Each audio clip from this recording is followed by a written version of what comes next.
18 మంది నిజామాబాద్ డీసీసీ పీఠంపై కన్నేశారు. చాలా మంది సీనియర్లు డీసీసీ అధ్యక్ష పదవి ఆశిస్తున్నారు. దీంతో అగ్రనాయకత్వానికి ఎంపిక ఇప్పుడు సవాల్గా మారింది. బడా నేతలు తమకు కావలసిన వారికి పదవి దక్కించుకోవాలని ఎవరికి వారు పావులు కదుపుతున్నారంట. ప్రస్తుత డీసీసీ అధ్యక్షుడు మానాల మోహన్ రెడ్డికి కార్పొరేషన్ చైర్మన్ వచ్చింది. ఇన్నేళ్లుగా నిజామాబాద్ జిల్లా విషయంలో సమతుల్యం పాటిస్తూ వచ్చింది కాంగ్రెస్ నాయకత్వం. రెడ్డి సామాజిక వర్గానికే నిజామాబాద్ డీసీసీ దక్కనుందన్న ప్రచారం జరుగుతోంది.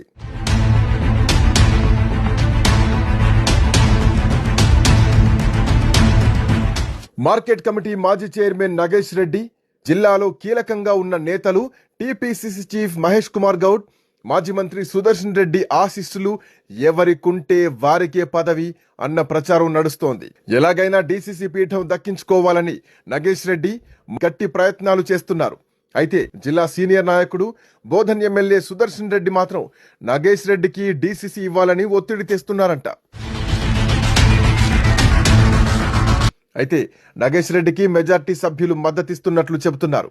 దాదాపుగా ఆయనకే డీసీసీ పీఠం దక్కే అవకాశం ఉందంటున్నాయి పార్టీ వర్గాలు. అసెంబ్లీ ఎన్నికల్లో రూరల్ టికెట్ కోసం ప్రయత్నించి భంగపడ్డారు నగేష్ రెడ్డి. అయితే ఆయనకే డీసీసీ పోస్ట్ కన్ఫర్మ్ అయ్యే అవకాశాలున్నట్టు సమాచారం.